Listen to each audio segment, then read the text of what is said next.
Today marks my first month of owning this absolute amazing vehicle, the Tesla Model S Long Range. I purchased this about a month ago, and in today's video I'm going to go ahead and share with you my first month experience with this amazing car and how's it like since I added 1,000 miles onto the odometer already. As well, I'm going to go ahead and talk about my experience when it came from making the transition from owning the Tesla Model Y to now swapping it with my Model S. So this is the Long Range. Yes, from the front it does look like the Plaid.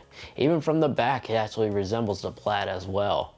As both share the same new body redesign, the Long Range still received a much wider fenders, which gives it a very aggressive stance, and I really do like.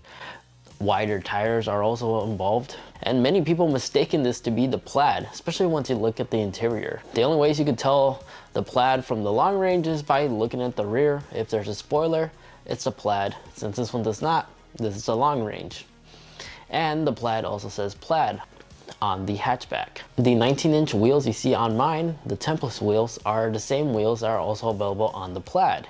And you can also upgrade them with the 21s. In fact, these Tempest wheels, just like the ones on the Model 3, are removable, and when you remove them, they actually have a sporty rim design, something that you'll see from the early 2000s. They share the same big piston brakes on the front and the rear. Originally, these calipers were supposed to be red. Further down the line, Tesla decided to make them one single color, which is just black.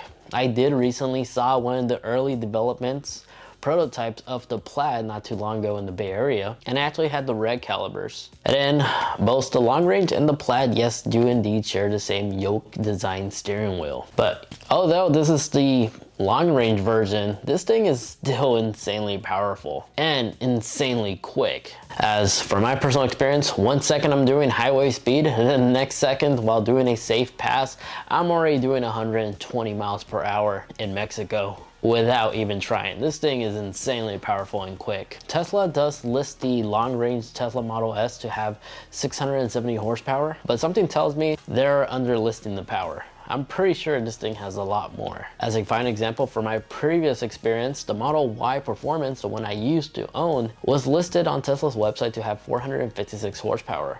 But many dyno videos on YouTube have shown it to be able to produce more than 500 horsepower to the wheels. So I'm very confident that the Long Range Model S is the exact same story. So even though this is a Long Range, it's not a car you want to mess with. There are 3 acceleration mode: Chill, Sport, which is what's found on the Performance 3 and the Model Y, but the Model S Long Range actually has an Insane mode.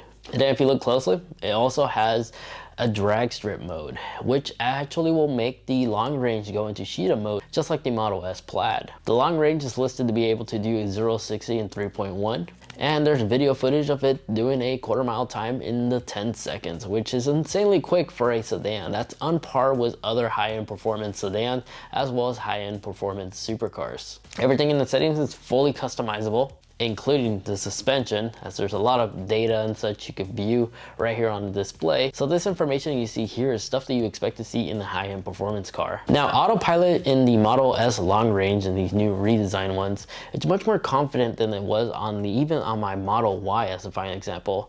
The Autopilot is able to be set at 90 miles per hour. Meanwhile, my previous Tesla, my Model Y, was only able to go up to 80. So the Autopilot hardware, I want to say on the Model S, it's much more advanced than even my 2021 Model Y that I previously owned. There's much less phantom braking that I experienced in the Model S compared to my Model Y. And HomeLink is actually standard on the Model S.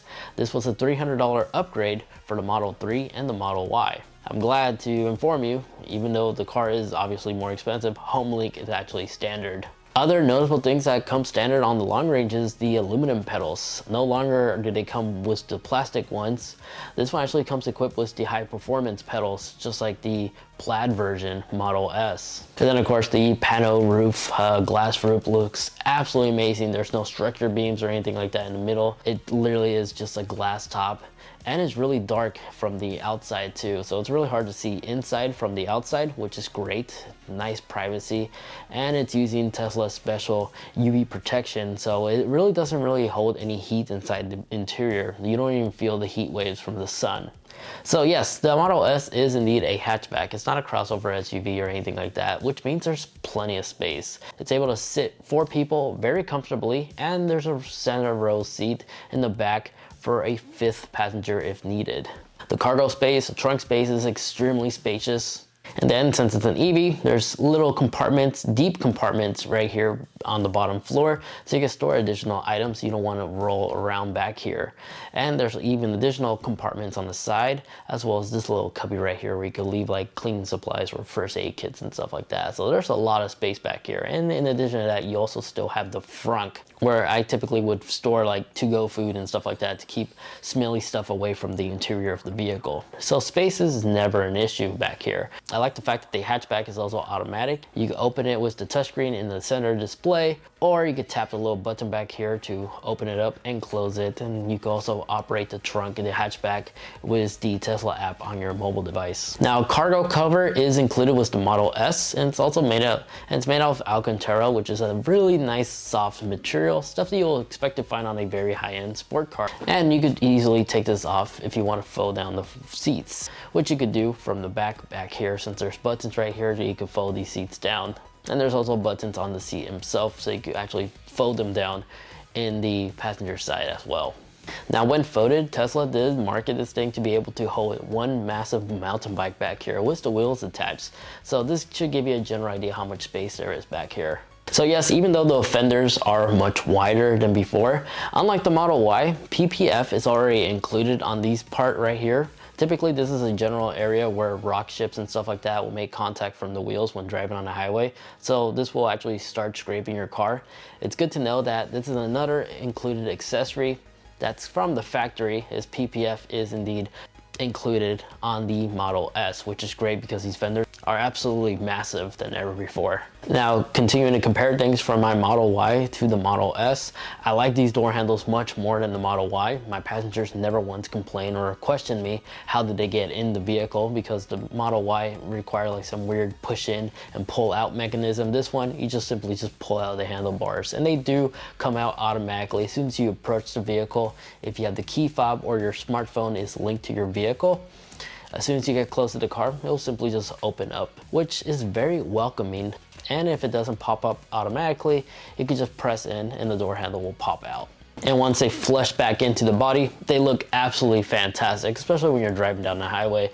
Everything just looks absolutely amazing since it just sits flush with the body. So the materials that's used inside the Tesla Model S, of course, you got the Tesla iconic vegan leather, which feels absolutely amazing. Feels on par to real leather. It's really hard to tell the two apart, to be honest. The quality is that great. And then you got Alcantara, which is used on the headliner, as well as the wireless charging pads in the vehicle. And then you got cloth. The wood trim piece you see here, from my understanding, it's not real wood, but feels really close to real wood, as it's nice and soft, and it does have that wood texture feel. Now, both the front 2 seats in the front, the driver and passenger side, are heated and ventilated. Just unfortunately, the back seats, even though they look like they could be ventilated seats, they're not. They're just heated seats. Driver and the passenger seat also have full lumbar support, so it's not removed on the passenger side like it was on the Model Y and the 3. In the back seats, there is an armrest for your passengers, which folds down like so. It's a button you press back here and it just folds down, and will actually give your rear passengers access to this wireless charging pad for your smartphone and a little compartment back here where you could store stuff. I typically just have cables here for my passengers in case they want to charge their phone, with the 2 USB ports back here underneath the touchscreen. So yes, there is a backseat display this year for the Model S. This is a part of the new redesign. The Model X also has this, which gives your passengers access to not just the media control, but also they're able to actually view theater back here. So like Netflix, Disney Plus, even YouTube and Twitch.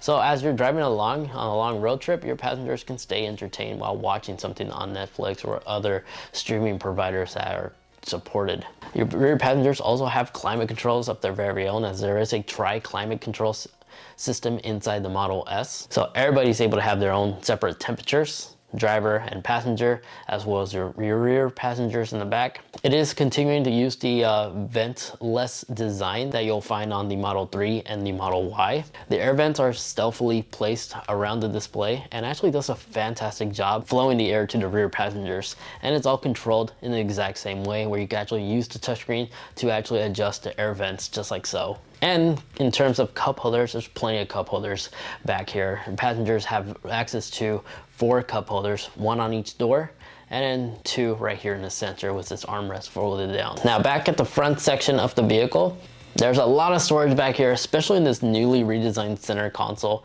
as this compartment can be flush and hidden, but when you open it up, this will give you access to this deeper compartment to give you even more storage. But you can also fold this part out to actually keep like smaller items like your sunglasses and stuff like that. And then this other compartment will unveil the cup holders for you and your passenger. And if you're not using it, just cover it all, make it all sit flush. And then there's additional storage back here where the armrest is. You can store more additional goodies back here. And then in terms of your outlets, there's 2 USB-C ports in the main center console right here. And you also have access to your regular 12-volt outlet here, which, by the way, this 12-volt right here doesn't always run hot. Unlike my Model Y, the 12-volt outlet that was inside that vehicle would always run hot even when you walk out of the vehicle and lock the car. This one turns off as soon as you leave the vehicle and lock the car, and will automatically turn back on once you're back in. So if you also run a radar detector in your car, you'll be glad to know you can actually use the 12-volt outlet back here without it draining your battery when you're not in use. And if you want to know how I was able to run and hit all the wires, making it seem like it's hardwired to the car, I simply just got a very long radar detector cable. I'll have it linked in the description. I just ran the cable around the pillar to the passengers and just stealthily just tucked everything in, even on the bottom side right here. And this little corner panel pops out. And back there, you'll feel for an opening where you can actually run the cable and just connect it to the 12-volt outlet inside here. That's how I was able to make it seem like everything is hardwired to the car for that perfect stealth look.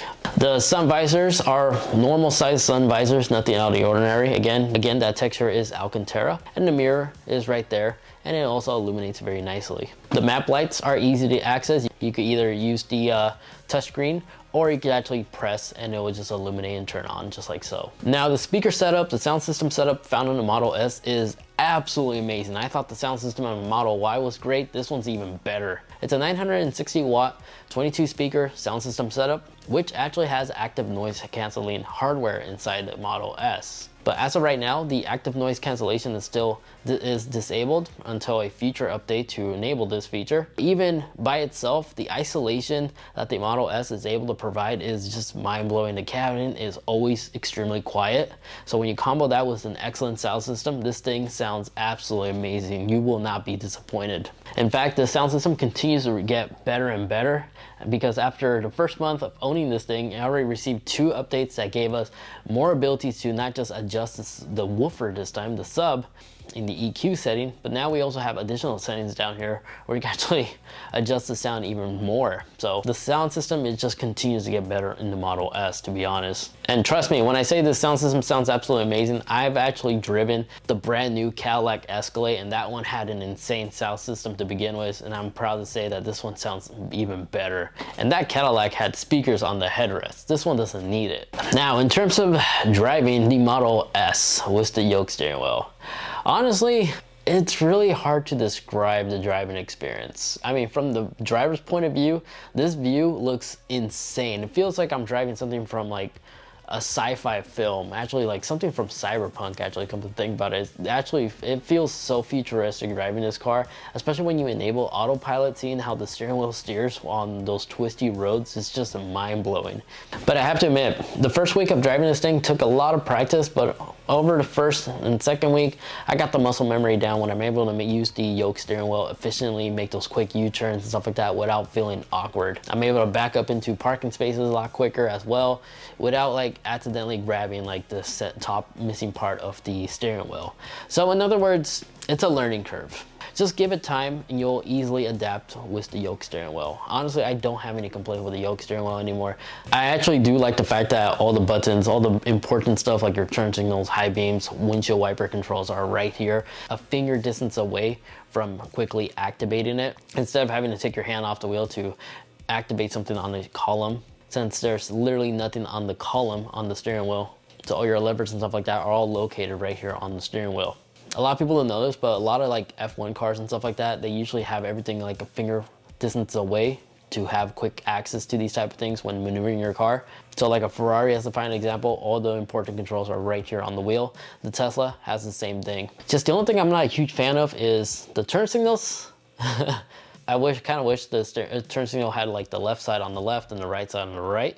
Unfortunately, they're all cluttered right here. So again, muscle memory. It's really all you need to get used to it. But one thing I don't like is that the horn, this center part, does nothing. The horn actually is found right here on the right side. So in case of an event, you have to remember the horn is located right here. So you have to pause and actually look at it and then press on it.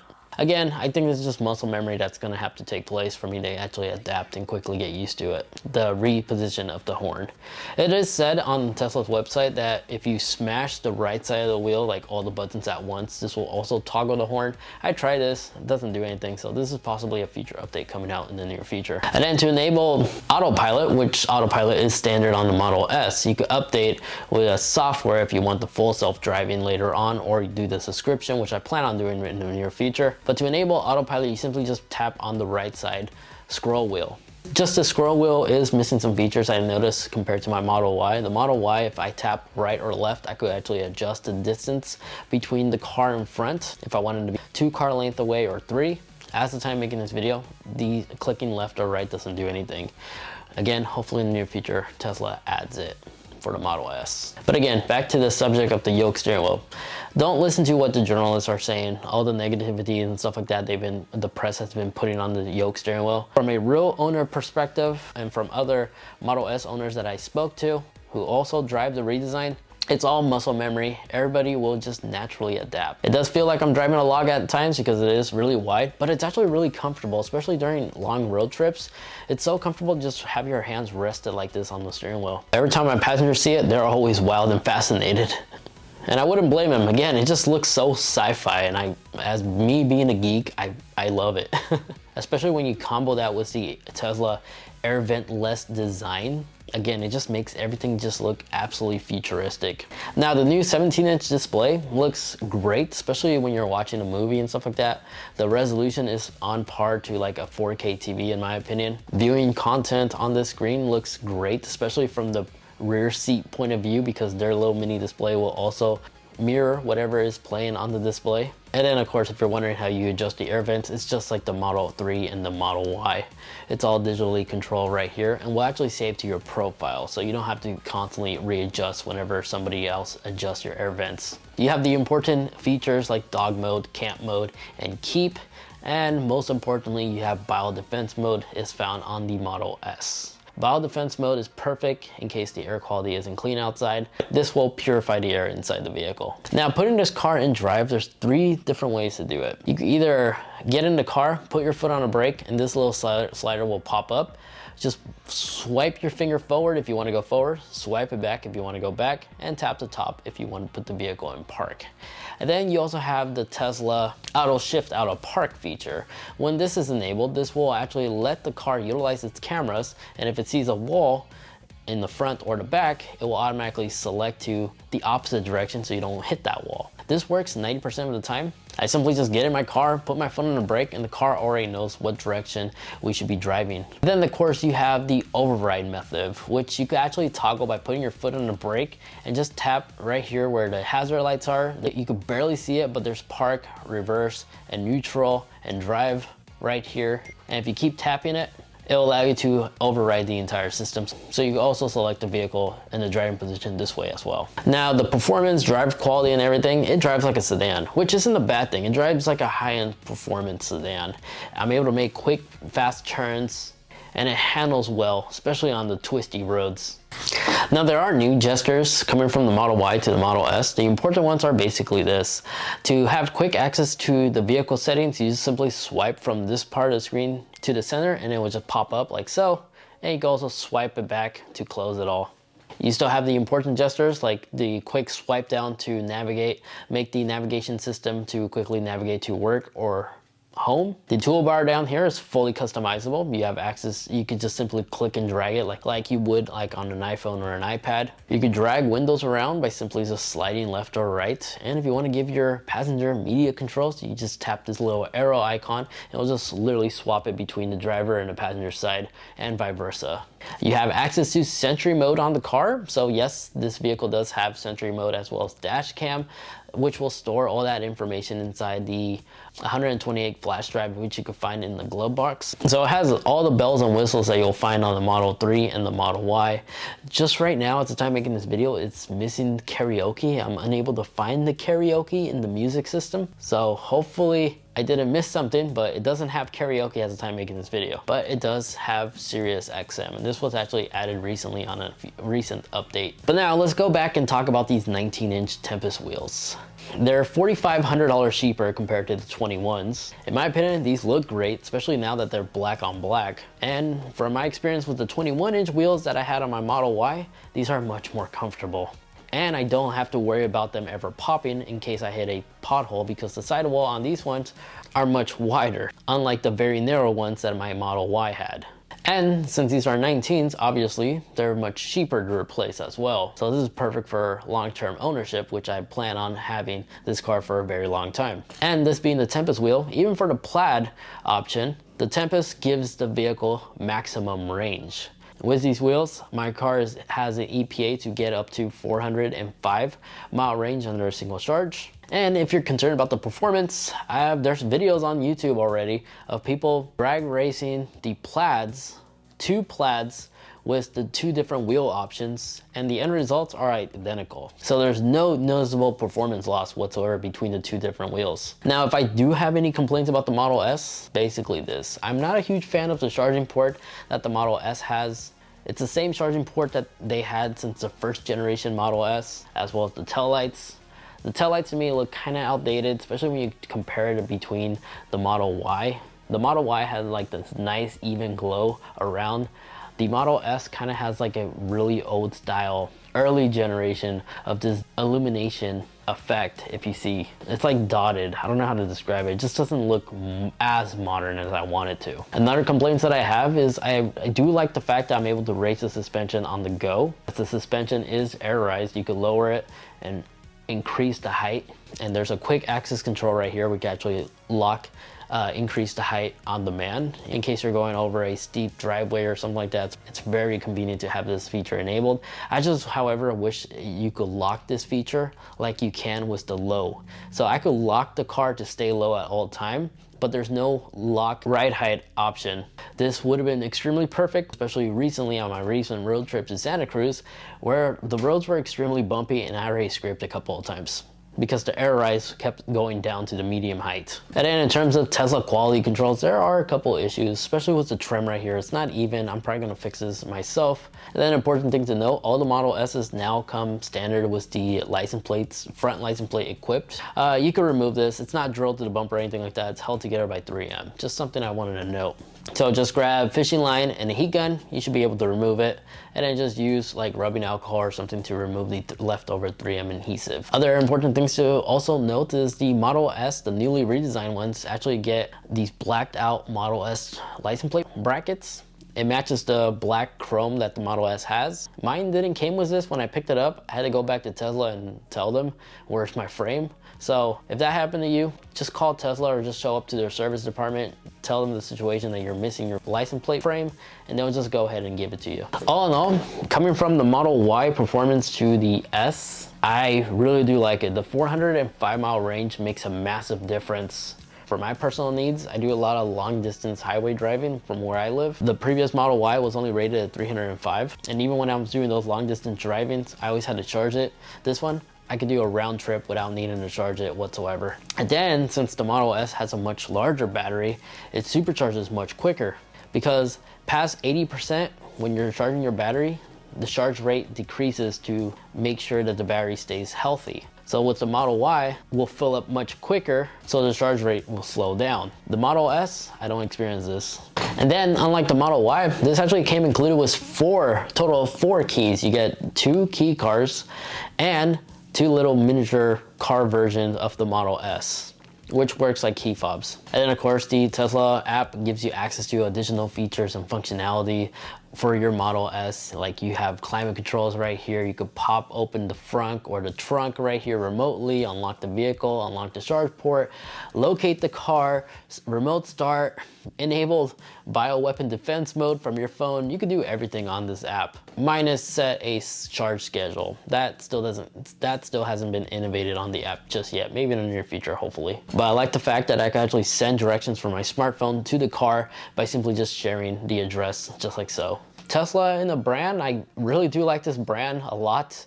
I like the fact that everything is fully customizable, just like our smartphone. And if you're concerned about range anxiety, don't be. Tesla superchargers are literally available all over the place, and they charge significantly fast, and they're super reliable compared to other third-party chargers. They usually charge much slower, and they always have connection issues. With Tesla, you literally just plug and play. There's no need to create a separate account or anything like that, or enter your credit card information, as it just uses the same billing information that was used to purchase your car. All in all, I really do like this car. It turns a lot of heads, believe it or not. It's quick, it handles like a high-end sport car. It's even quicker and faster than most sport cars a decade ago. It's a car with superpowers. I don't know how to describe it. It's a cool everyday car. And for that, I absolutely love it. So make sure to stay tuned, because my 3-month review is definitely coming out. See if anything changed, as well as a accessory and upgrade video of a couple things I'm gonna add and change to this car. So if you'd like to stay tuned for those videos, make sure you are subscribed, as well as hit that like button, especially if you got some good informative information out of this video. I greatly appreciate that. Now, if you're curious how my driving experience or ownership experience has been like with my Model Y, you could go ahead and check out that video over there, as I reviewed it in its own 1-month review video. And the video next to that one, that's just a video YouTube is recommending specifically for you. Thanks so much for watching. Take care, and I'll catch you all in the next one. See ya.